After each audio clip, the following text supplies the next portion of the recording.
आज नेक्स्ट हमने 2.3 के रिमेनिंग क्वेश्चंस डिस्कस करने हैं। 2.3 के क्वेश्चन नंबर 13 तक हम ऑलरेडी डिस्कस कर चुके हुए हैं और आज हमारे पास क्वेश्चन नंबर 14 है। क्वेश्चन नंबर 14 में देखिए हमें एक फंक्शन दिया हुआ है square root of 1 plus x minus square root of 1 minus x over square root of 1 plus x plus 1 over 1 minus x का स्क्वायर रूट। हमने इस फंक्शन का डेरिवेटिव लेना है और बताना है कि इसका डेरिवेटिव हम लोग कैसे सॉल्व कर सकते हैं। अब देखिए ये एक ऐसा फंक्शन है जिसके ऊपर रेडिकल आ रहा है। अब रेडिकल अगर आ रहा हो उसको सॉल्व करने का बेस्ट तरीका हमारे पास ये होता है हम उसे रैशनलाइज कर लें। अगर हम उसे रैशनलाइज कर लेंगे उससे हमारा काम थोड़ा सिंपल हो जाता है और डेरिवेटिव लेना भी ईजी हो जाता है। अब जब हमने रैशनलाइज यहाँ पे करना है, रैशनलाइज करने का रूल ये होता है हम डिनोमिनेटर में देखते हैं हमारे पास कौन सा साइन आ रहा है, उसके बिटवीन उस साइन के ऑपोजिट साइन से मल्टीप्लाई भी कर देते हैं और डिवाइड भी कर देते हैं। तो यहाँ पे देखिए हमारे पास नीचे 1 प्लस एक्स का square root plus 1 minus x का स्क्वायर रूट आ रहा था। इसको रैशनलाइज करने के लिए प्लस की जगह माइनस से रिप्लेस करके मल्टीप्लाई भी कर दिया और डिवाइड भी कर दिया। जब मल्टीप्लाई डिवाइड करेंगे ऊपर देखें 1 plus x square root minus 1 minus x square root 2 times आ रहा है, 2 दफ़ा फैक्टर आने तो आप इसका होल स्क्वायर लिख सकते हो। और नीचे अगर आप गौर से देखो एक फैक्टर है प्लस सेकंड फैक्टर है, इसी तरह वही वाला फैक्टर अगेन है माइनस दूसरे वाला फैक्टर है। तो ये हमारे पास a प्लस बी और a माइनस बी का फॉर्मूला बन गया। हमने पढ़ा हुआ है कि a प्लस बी और a माइनस बी अगर आपस में मल्टीप्लाई हो रहे हो तो a square minus B square बन जाता है। तो यहाँ पे हम यही काम करेंगे, a plus B a minus B, a का रोल यहाँ पे फर्स्ट टर्म कर रही है, b का रोल यहाँ पे सेकंड टर्म कर रही है। तो हम इसका रोल का फॉर्मूला यहाँ पे लगा देंगे कि फर्स्ट टर्म का स्क्वायर माइनस सेकंड टर्म का स्क्वायर हो जाएगा। स्क्वायर स्क्वायर रूट को कैंसिल कर देगा तो 1 plus x minus 1 minus x over में ये टर्म आ जाएगी। अब ऊपर अगर आप गौर करें a की जगह 1 प्लस एक्स का स्क्वायर रूट है माइनस b की जगह 1 माइनस एक्स का स्क्वायर रूट है। अब ऊपर उसका होल स्क्वायर आ रहा है, बिटवीन उसके माइनस साइन है, तो जब कभी ऐसे आ रहा हो होल स्क्वायर माइनस साइन अंदर आ रहा हो तो आपके पास a माइनस बी के होल स्क्वायर का फॉर्मूला लगता है। a माइनस बी का होल स्क्वायर आपके पास ये होता है कि फर्स्ट टर्म का स्क्वायर प्लस सेकंड टर्म का स्क्वायर माइनस है तो minus 2 time a into b। अब a की जगह फर्स्ट टर्म है, b की जगह सेकंड टर्म है, तो फॉर्मूला लगाएंगे फर्स्ट टर्म का स्क्वायर प्लस सेकंड टर्म का square minus 2 time first term into second term. अब यहाँ पे भी स्क्वायर स्क्वायर रूट के साथ कैंसिल हो जाएगा, ये स्क्वायर भी स्क्वायर रूट के साथ कैंसिल हो जाएगा।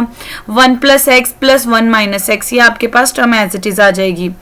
अब दो टर्म्स के ऊपर अगर स्क्वायर रूट आ रहा है तो आप उसको कंबाइन करके मल्टीप्लिकेशन के फॉर्म में लिख सकते हो, इससे आपके पास कोई फर्क नहीं पड़ेगा। अब ऊपर और नीचे देखें, ऊपर एक दफ़ा प्लस एक्स है माइनस एक्स से ये आपस में कैंसिल हो जाएगा, नीचे 1 है माइनस 1 है ये आपस में कैंसिल हो जाएगा। जब ये कैंसिल हो जाएगा तो x प्लस एक्स 2x नीचे बचेगा, ऊपर 1 प्लस 1 2 बचेगा। तो अभी भी देखें ऊपर वाले टर्म से हम कुछ कॉमन ले सकते हैं। इस फर्स्ट टर्म के साथ भी 2 है, सेकंड टर्म के साथ भी 2 है, आप लोग इसमें से 2 को कॉमन निकाल लोगे। 2 को कॉमन निकाल लोगे तो अंदर 1 minus square root of 1 minus x square बचेगा और नीचे आपके पास 2x रहेगा। 2 से कैंसिल हो जाएगा। तो देखिए ये जो स्टार्टिंग में इतना कॉम्प्लिकेटेड सा रेडिकल फॉर्म में फंक्शन था वो अब आपके पास एक सिंपल फॉर्म में कन्वर्ट हो गया है, जहाँ ऊपर भी आपके पास एक सिंपल फंक्शन आ रहा है और नीचे भी आपके पास एक सिंपल फंक्शन आ रहा है। अब यहाँ पे देखिए ये सेपरेट सेपरेट हो गया और आपके पास सिंपली फॉर्म में आ गया। अब सिंपली फॉर्म में आ गया तो आप इसका डेरिवेटिव ले सकते हो। आप लोगों ने पढ़ा हुआ है कि दो फंक्शंस अगर डिवाइड हो रहे हो तो आप लोग क्वोशिएंट रूल लगाते हो। तो आप यहाँ पे क्वोशिएंट रूल लगाओगे। क्वोशिएंट रूल क्या होता है? नीचे वाली टर्म का स्क्वायर, नीचे वाली टर्म एज इट इज, ऊपर वाली टर्म का डेरिवेटिव माइनस ऊपर वाली टर्म एज इट इज, नीचे वाली टर्म का डेरिवेटिव। अब जब इसको सॉल्व करेंगे ये 1 ओवर एक्स स्क्वायर स्टार्टिंग में लिख लिया, इससे कोई फर्क नहीं पड़ता, एक्स एज इट इज है। अब इस टर्म का डेरिवेटिव लेना है। लास्ट लेक्चर में मैंने आपको बताया था कांस्टेंट अकेला आ रहा हो तो उसका डेरिवेटिव होता है 0।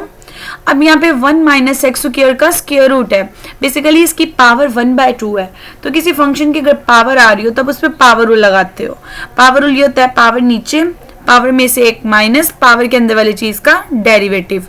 पावर नीचे रखी, पावर में से कम किया है, डायरेक्ट लिखा हुआ है 1/2 में से जब 1 को माइनस करना है एलसीएम लेके माइनस 1/2 आ जाएगा।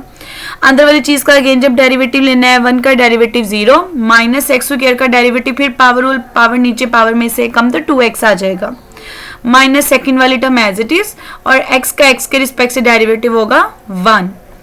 उसके बाद देखिए 2, ये 2 से कैंसिल हो जाएगा, ये माइनस माइनस मिलके प्लस हो जाएगा, तो ये टर्म ऊपर नेगेटिव साइन के साथ है, नीचे पॉजिटिव साइन के साथ आ जाएगी, ये दोनों माइनस ने प्लस हो जाना है, तो ये वाला एक्स आपके पास इस वाले एक्स के साथ मल्टीप्लाई होकर एक्स स्क्वायर बन जाएगा, माइनस ये पूरी टर्म के साथ जब मल्टीप्लाई होगा तो -1 माइनस माइनस प्लस आ जाएगा।